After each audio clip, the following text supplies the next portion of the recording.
एक और दरिंदगी, एक और हवानियत। नमस्कार, मैं रिया और आप देख रहे हैं नेशनल दस्तक। आप सभी को पता है कि लगातार देश में महिलाओं से जुड़े मामले सामने आते रहते हैं, लेकिन ये दरिंदगी कब तक, यानी कि ये हवानियत कब तक। आपको बता दूं कि अभी जो खबर मैं आपको बताने वाली हूं, हालांकि ये 15 मार्च की है, यानी कि इसको बीते यानी कि घटित हुए इसको पूरे 5 दिन बीत चुके हैं, लेकिन कोई संज्ञान नहीं लिया गया है। आपके साथ ये खबर बताना क्यों जरूरी है वो आपको पता चल जाएगा। ये मामला जुड़ा है एक दलित महिला के साथ, लेकिन दलित महिला होने के जो टैग दिया गया है, यानी कि दलित महिला होने का, वो बाद में, लेकिन सबसे पहले वो एक महिला है जिसके साथ गैंगरेप किया जाता है। हालांकि यहां पर मैंने आपको पहले ही बताया कि वो दलित है या फिर एक महिला, इसकी पुष्टि सबसे पहले होनी चाहिए, या फिर जो अपराध उसके साथ हुआ है उसकी पुष्टि पहले होनी चाहिए।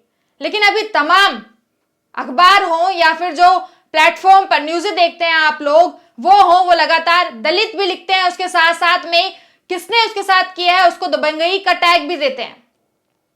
आपको मैं बता दूं कि ये जो घटना है वो राजस्थान के धौलपुर की है, जहां पर एक महिला के साथ गैंगरेप किया जाता है। हालांकि पूरी खबर क्या है वो मैं आपको बाद में बताऊंगी, लेकिन उससे पहले ये काफी अफसोसजनक है कि जहां पर मीडिया का काम है खबरों को ठीक तरीके से दिखाना, यानी कि सत्यता पर आधारित होना, लेकिन वहीं पर अब उन्हें बढ़ा चढ़ाकर दिखाया जाता है। बढ़ाने और चढ़ाने की बात तो अब दूर तक है, लेकिन साथ में जो कास्ट है उसके तबके के साथ साथ में वहां पर यह भी लिखा जा रहा है कि जो ये काम हुआ है, यानी कि जो ये घिनौनी हरकत है, वो किसी दबंगई ने की है। जो ये दबंग शब्द है, आप देखिए कि जहां पर जिस तरीके से ये चीज की गई है वो दबंग कहलाती है, या फिर एक खौफनाक हरकत, या फिर एक दयनीय स्थिति जो महिलाओं के साथ इस समय हमेशा हमारे समाज में देखने को मिल जाती है। जो टैगलाइन है वो मैं आपको बताऊं, आज तक की टैगलाइन है जहां पर ये खबर छपी है। राजस्थान का ये मामला है, कांग्रेस की सरकार वहां पर है, अशोक गहलोत वहां के मुख्यमंत्री हैं। हालांकि इतना बड़ा मामला है, इतनी बड़ी संज्ञानता इस पर लेनी चाहिए, लेकिन अभी तक कोई एक्शन नहीं लिया गया है।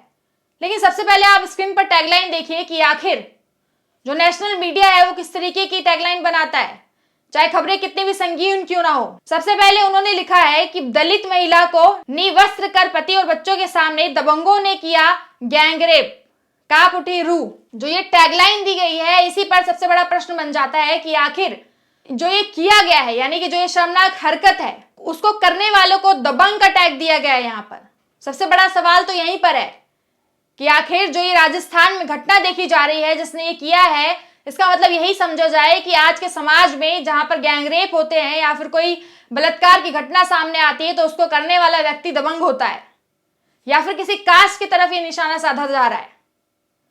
बहुत सारे तथ्य हैं जो इसके पीछे देखे जा रहे हैं, लेकिन आपको बता दूं कि इसके साथ में जो डिटेल में लिखा गया है कि खबर में क्या है, पहले आप वो भी सुनिए कि क्या कुछ लिखा है उन्होंने। स्क्रीन पर आप देख पा रहे होंगे, देखिए जगह बताई गई है सबसे पहले कि धौलपुर राजस्थान के धौलपुर जिले के कंचनपुर थाना इलाके से रूह को कपा देने वाली खबर सामने आई है। यहां दबंगों ने एक दलित महिला के साथ दरिंदगी की सभी हदें पार करते हुए उसे निवस्त्र कर उसके पति और बच्चों के सामने गैंगरेप किया। उसके बाद दबंग मारपीट कर वहां से फरार हो गए। इनका कहना है कि जिन्होंने ये कुछ किया, मारपीट करी, यानी कि उनके पति को पीटा, बच्चों को पीटा, और उसके साथ में उस हरकत को अंजाम दिया गया, वो दबंग थे जो कि वहां से फरार हो चुके। और पीड़िता ने इस संबंध में आधा दर्जन लोगों के खिलाफ मामला दर्ज कराया। इसके साथ में यहां पर आप देखिए कि सीईओ है वहां के, जो ये कहते हैं, विजय सिंह जिनका नाम है, उन्होंने बताया कि पीड़ित महिला ने इस मामले में रिपोर्ट दर्ज कराई थी। रिपोर्ट में बताया कि वो 15 मार्च को शाम करीब 6 बजे सरसों की फसल काटकर अपने पति और बच्चों के साथ घर लौट रही थी। गांव के कुछ लोग, दबंग जो लोग थे, हथियारों की नोक पर महिला के पति के साथ मारपीट की और उसके बाद महिला के साथ पति और बच्चों के सामने ही गैंगरेप किया। सीईओ ने बताया कि पीड़ित महिला की शिकायत पर गैंगरेप का मामला दर्ज किया गया। मामले में महिला ने लाल ठाकुर, धन सिंह ठाकुर पर मामला दर्ज कराया। पुलिस ने आरोपियों को पकड़ने की पूरी कोशिश करी, लेकिन वो अभी तक भी फरार हैं। खबर आपने देखा कि किस तरीके से उसका विश्लेषण किया गया है, लेकिन वहीं पर किसी एक तबके को दबंग बताना, जिसने ये हरकत की है, ये कहां तक सही है? ये सबसे बड़ा प्रश्न चिन्ह है इस पर। उसके साथ में आप सभी को पता है कि महिलाओं से जुड़े यानी कि जो रेप के मामले हैं वो कितनी तेजी से बढ़ते हुए नजर आ रहे हैं। अगर आप डाटा की भी बात करेंगे तो उत्तर प्रदेश को भी नंबर 1 बताया जा रहा है, जहां पर महिलाओं के रेप को लेकर सबसे ज्यादा जो संख्या है वो देखी जाती है, यानी कि जो आंकड़े हैं वो देखने को मिल जाते हैं। एनसीआरबी की रिपोर्ट भी ये कहती है कि 88 यानी कि 88 या लगभग 90 ऐसे मामले होते हैं जो रोजाना एक दिन में देखने को मिलते हैं, जो कि महिलाओं के साथ हुए रेप यानी कि बलात्कार से जुड़े हुए होते हैं। तो सरकार पर सवाल भी यही है कि आखिर खबरों को दबाया तो जा रहा है। वो एक दलित महिला थी, हालांकि जो आंकड़े आपके सामने पेश किए जाते हैं वो भी पूरी तरीके से सच नहीं होते हैं, उनमें से आधे आंकड़ों को दबा दिया जाता है। लेकिन उसके बावजूद भी अगर इतनी भारी संख्या में आंकड़े आप देख रहे हैं जो कि हर एक कास्ट की महिला को मिलाकर दिखाए जा रहे हैं, वो भी इतने ज्यादा हैं, तो जहां पर आप सोचिए कि दलित समाज की जो महिलाएं हैं जिनकी खबरें आज टीवी स्क्रीन पर गायब हो चुकी हैं, हालांकि सोशल मीडिया के प्लेटफॉर्म पर कुछ ही ऐसे चैनल्स होंगे जो आपको ये दिखाते होंगे या फिर उनके अधिकारों की बातें करते होंगे, तब उनका आंकड़ा इतना लंबा चौड़ा है जो खत्म नहीं होता, यानी कि उनके साथ जो हिंसा हो रही है वो खत्म नहीं होती। साथ में ये भी बताया जा रहा है कि गैंगरेप हो या बलात्कार हो, ये सारी जितनी भी हदें पार करते हैं या फिर मारपीट के जितने भी मामले हैं वो लगातार दलित समाज के साथ देखे जा रहे हैं। तेजी से कहा जाता है कि देश जो है वो विकास की ओर बढ़ रहा है, समाज से छुआछूत गायब हो रहा है, लेकिन वहीं पर आप देखिए कि कैसे दलित महिलाओं की बात करें या फिर दलित समाज की बात करें, उनके साथ इतना कुछ हो जाता है लेकिन किसी भी नेशनल मीडिया प्लेटफॉर्म पर ये खबरें देखने को नहीं मिलती हैं। तो सबसे बड़ा सवाल तो यही बनता है कि आखिर उनके अधिकारों की बात को कौन करेगा, या फिर जो इंसाफ की गुहार वो लगाते हैं उन्हें कौन सुनेगा। ये मामला 5 दिन तक पुराना हो चुका है, यानी कि बीत चुका है, और साथ में ये भी बताया जा रहा है कि जो महिला है यानी कि उसका जो परिवार है वो इतना ज्यादा डर के माहौल में है कि उन्होंने अपने आप को घरों के अंदर बंद कर रखा है, वो बाहर भी नहीं जा सकते और मजदूरी करके कुछ पैसे कमाते हैं। साथ ही में उन्होंने सरकार से मांग की है कि उनको सुरक्षा दी जाए, यानी कि जिन लोगों ने उनके साथ दुष्कर्म किया है उनसे उनको खतरा है। आपको बता दूं कि एक ट्वीट भी किया गया है, काफी सारे ट्वीट हैं, क्योंकि खबरें आपको पता है कि हालांकि नेशनल मीडिया नहीं दिखाता हो, लेकिन तमाम ऐसे लोग हैं, तमाम ऐसे जनता है या फिर तमाम ऐसे न्यूज पोर्टल हैं जो आपको इन सारी सच्चाइयों से अवगत कराते हैं। उन्होंने क्या कुछ कहा है, सबसे पहला ट्वीट मैं आपको बताती हूं, यहां पर अनमोल बोध नाम से है। उन्होंने लिखा है कि वारे दोगले और नालायक लोगों, क्राइम करने वाले की क्रिमिनल कहने को भी हिम्मत नहीं है तुम्हारी। इस हद तक तुम गुलाम और नशेड़ी हो चुके हो, क्या तुम्हारी महिलाओं के साथ ऐसा होता है उसे भी तुम दबंगी कहते। इनका यह सवाल है कि जो ये न्यूज हेडलाइंस बनाते हैं जहां पर ऐसी हरकत करने वाले को दबंग कहा जाता है, उनको तुम अपराधी भी नहीं कह पा रहे हो, उनको आप दबंग का जो तबका है या फिर दबंग की जो हेडलाइन है वो दे दी जा रही है। इनका ये सवाल है।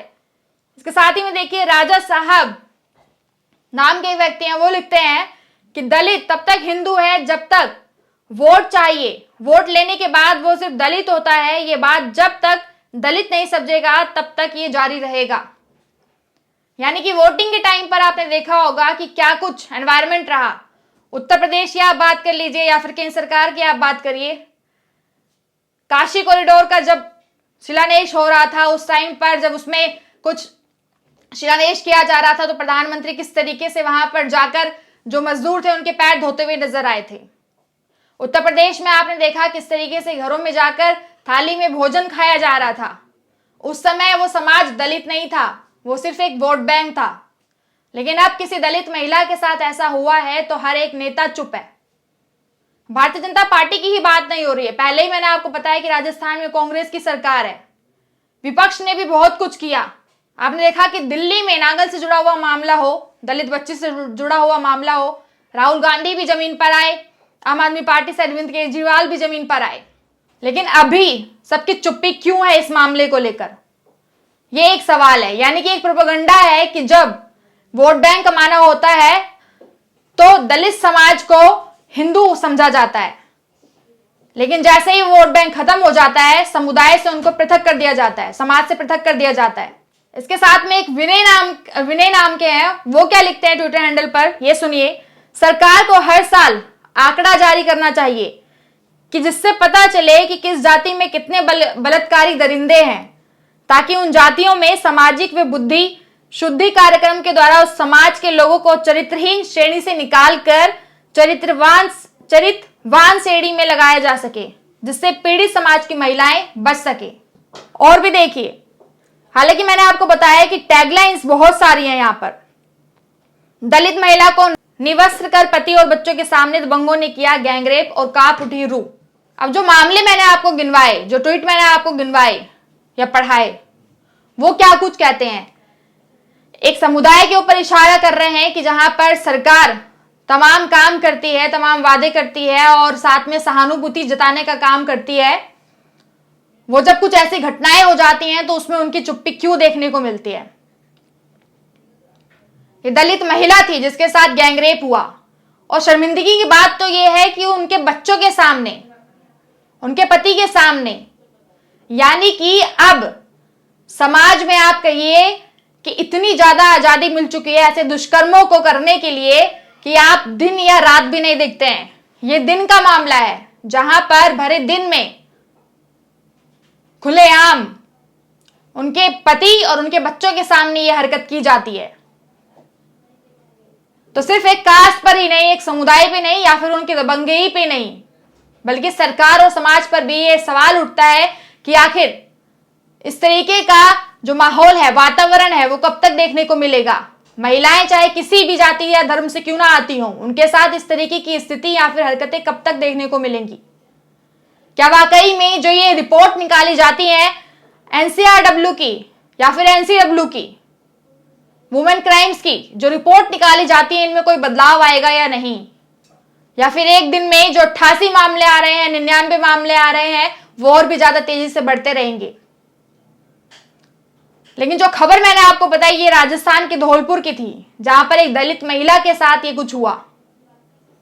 क्या लगता है आपको कि इंसाफ की गुहार जो वो लगा रहे हैं, या फिर जिस डर के माहौल में उन्होंने अपने आप को घरों में बंद कर रखा है, उसमें कुछ सुधार की अपेक्षा भी वो कर सकते हैं या नहीं, या फिर से एक दलित महिला एक निशाना बनती हुई नजर आएगी, या फिर से एक खबर आपके सामने ऐसे ही पेश की जाएगी। एक सवाल है आपसे भी और सरकार से भी। इस पर आप क्या कहेंगे वो आप जरूर बता सकते हैं। साथ ही इस खबर को देखने के लिए आपका बेहद शुक्रिया। मैं रिया, नेशनल दस्तक पर। नेशनल दस्तक की आपसे गुजारिश है कि अगर इसको बचाना चाहते हैं तो नेशनल दस्तक को सब्सक्राइब करने के लिए रेड कलर के सब्सक्राइब बटन को दबाएं, फिर बेल आइकन की घंटी दबाएं। नेशनल दस्तक को बचाने के लिए बहुत जरूरी है कि हर खबर को शेयर करें, लाइक करें, कमेंट जरूर करें।